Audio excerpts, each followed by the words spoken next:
બોલીએ કૃષ્ણ કનૈયા લઈ જય. આજના શુભ દિને તમામ શ્રોતાજનોને મારા હૃદય ભાવપૂર્વક જય શ્રી કૃષ્ણ. ગુરુ બ્રહ્મા ગુરુ વિષ્ણુ ગુરુ દેવો મહેશ્વરમ ગુરુ સાક્ષાત પરબ્રહ્મ તસ્મૈ શ્રી ગુરુવે નમઃ તસ્મૈ શ્રી ગુરુવે નમઃ. ભગવાન આપણને અનંત ઘણું સુખ આપે છે, પરંતુ આપણને ખ્યાલ આવતો નથી કે આપણે એ સુખ ભોગવીએ છીએ. એક વખત એક બેન એ પોતે પૂજાનો થાળ તૈયાર કરી અબીલ, ગુલાલ, કંકુ, ફૂલ, તુલસી, પછી જે આવે છે તાંબાનો લોટો, ભગવાનને જે જળ ચડાવવાનો છે એ તાંબાનો લોટો, બીલીપત્ર, પછી ભગવાન માટે પ્રસાદ, આવું બધું લઈ અને પોતે એ મંદિરે ગયા. ભોલેનાથનું મંદિર હતું. હવે ત્યાં ગયા પછી આ બેને જે ભગવાન ભોલેનાથનું જે શિવલિંગ હતું ત્યાં એમણે પૂજા કરી, દીવો કર્યો, અગરબત્તી કરી, આરતી ઉતારી, પૂજા કરી, બીલીપત્ર ચઢાવ્યા. આમ્રમ ત્રિગુણાકારમ તે નેત્રમ દયાયુધમ જન્મ પાપ સંહારમ એક બીલીપત્ર શિવાર્પણમ, આમ કરીને બીલીપત્ર ચઢાવ્યા. દૂધનો અભિષેક કર્યો. ત્યાર પછી શુદ્ધ જળથી અભિષેક કર્યો. ભગવાન ભોલેનાથ એ શિવલિંગની અંદરથી પ્રગટ થઈ ગયા. અને પછી આ બેનને કહ્યું કે હું તમારી પૂજાથી પ્રસન્ન થયો છું, તમે જે માગો એ હું તમને આપીશ. પેલા બેન કહે છે, મારે બીજું કાંઈ જોઈતું નથી, પરંતુ તમે મને સુખ આપો. ત્યારે ભગવાન ભોલેનાથ એ બેનને કહે છે કે બેન, તમારે રહેવા માટે એ ઘર છે? તો બેન બોલે હા. ત્યારે ભગવાન ભોલેનાથે કહ્યું કે હું તો સ્મશાનની અંદર રહું છું. પછી બીજી વાત કરી બેનને કે તમારે તમારા ગળામાં સોનાનું મંગલસૂત્ર છે? તો પેલા બેન કે હા છે. ત્યારે ભગવાન ભોલેનાથ કહે છે કે જુઓ, મારા ગળાની અંદર તો આ મૂંઢ માળા છે, ખોપરીઓની માળા છે, નાગ છે એ નાગની માળા છે, એટલે કે સર્પોની માળા છે મારા ગળામાં. ત્યાર પછી એ બેનને કહ્યું કે બેન, તમારે મોં ઉપર ચોપડવા માટે પાવડર ખરું? ત્યારે પેલા બેન કહે છે કે હા, પાવડર પણ છે, મેકઅપ કપણ છે, આવું બધું ઘણું બધું છે. ત્યારે ભગવાન ભોલેનાથ કહે છે કે હું તો સ્મશાનની અંદર જે રાખોડી હોય એ ભભૂત એ મારા શરીર ઉપર લગાવું છું. પછી ભગવાન ભોલેનાથે બીજો પ્રશ્ન પૂછ્યો કે બેન, તમારા પહેરવા માટે સાડી છે? ત્યાં પેલા બેને કહ્યું કે હા, સાડી છે. ત્યારે ભગવાન ભોલેનાથે કહ્યું કે જુઓ, હું તો આ વાગંબર એકલું ઓઢી અને બધી જગ્યાએ ફરું છું. એટલે ભગવાન ભોલેનાથ કહે છે કે બેન, તમે અઢળક સુખ ભોગવો છો, પરંતુ તમને ખબર નથી. આમ એ બેનને કહ્યું એટલે બેન ખુશ થઈ ગયા અને પોતે એ પોતાના ઘરે એ જતા હતા. પરંતુ એમને એમ થયું કે લાભો ને હું બીજા મંદિરે જાઉં. આમ કરી અને પોતે જે રામનું મંદિર હતું ત્યાં આ બેન ગયા.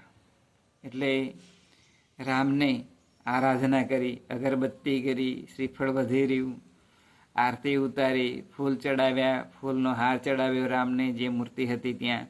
ત્યાર પછી રામ એ પ્રગટ થયા મૂર્તિની અંદરથી અને બેનને કહ્યું કે હું તમારી પૂજાથી ખૂબ પ્રસન્ન છું, તમે માગો, જે માગો એ હું તમને આપું.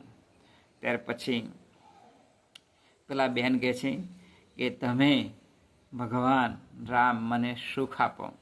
ત્યારે આ જે રામ હતા ભગવાન, એમણે કહ્યું કે બેન જુઓ, મારો જન્મ નહોતો થતો તે વખતે મારા પિતા શ્રી દશરથ રાજાએ પુત્ર કામેષ્ઠી યજ્ઞ કર્યું હતું, તો તમારો જન્મ નહોતો થતો ત્યારે યજ્ઞ કરેલો? તા કે ના, મારા પિતાશ્રીએ તો એવું કંઈ કર્યું નથી અને સરળ રીતે મારો જન્મ થયો છે. બોલે એમ? તો કે હા. ત્યાર પછી રામે કહ્યું કે જુઓ, જ્યારે મને એમ કે રાજગાદી મળવાની હતી ત્યારે કૈકેયીને મંથરાએ વાયરસ નાખ્યો, એટલે વાયરસથી ડખો થયો. એના કારણે મને જે ગાદી મળવાની હતી એ ગાદી એમ કે મળી નહીં અને મારે વનવાસ જવું પડ્યું. તો તમારે આવો કંઈ ડખો થયેલો તમારા જીવનમાં? ત્યારે પેલા બેન કે ના, મારે તો આવો કોઈ ડખો થયો નથી, કે કોઈની જોડે ઝઘડો થયો નથી. પછી રામ કહે છે કે જુઓ, મારું લગ્ન થયું હતું ત્યારે મારે ધનુષ તોડવું પડ્યું હતું. તમારું લગ્ન થયું હતું ત્યારે ધનુષ તોડવું પડ્યું હતું? ત્યારે પેલા બેન કે ના, મારે એવું કંઈ ધનુષ તોડવું પડ્યું નહોતું અને સરળ રીતે અમારા લગ્ન એ સંપન્ન થયા હતા. ત્યાર પછી રામ કહે છે કે જુઓ, જ્યારે હું વનવાસ ભોગવતો તેવા વખતે મારી પત્ની સીતાને એ રાવણ એ હરણ કરીને લઈ ગયું હતું. ત્યારે પછી મારે યુદ્ધ કરવું પડ્યું હતું રાવણ સાથે. તો તમે તમારા જીવનની અંદર ક્યારે યુદ્ધ કરવું પડ્યું ખરું? ત્યારે પેલા બેન કે ના, મારે તો મારા જીવનમાં ક્યારેય યુદ્ધ કોઈની જોડે કરવું પડ્યું નથી. ત્યારે પછી રામ કહે છે કે જ્યારે હું અયોધ્યા એ પાછો આવ્યો ત્યાર પછી ધોબીના કહેવાથી મારી જે પત્ની હતી સીતાજી, એમને મારે વનમાં મૂકી આવવા પડ્યો. તો તમને તમારા પતિ કોઈ દિવસ વનમાં મૂકી આવે ખરા? ત્યારે પેલા બેન કહે છે કે ના ના, મારા પતિ ક્યારેય આવું કર્યું નથી. ત્યારે પછી રામ કહે છે કે બેન, તમે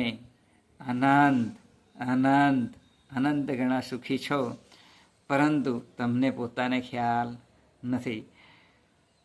પણ ખરેખર તમે અઢળક સુખ એ ભોગવો છો. ત્યાર પછી આ બેન આ ઘરે જતા હતા તો વચ્ચે બીજું કૃષ્ણ ભગવાનનું મંદિર આવ્યું.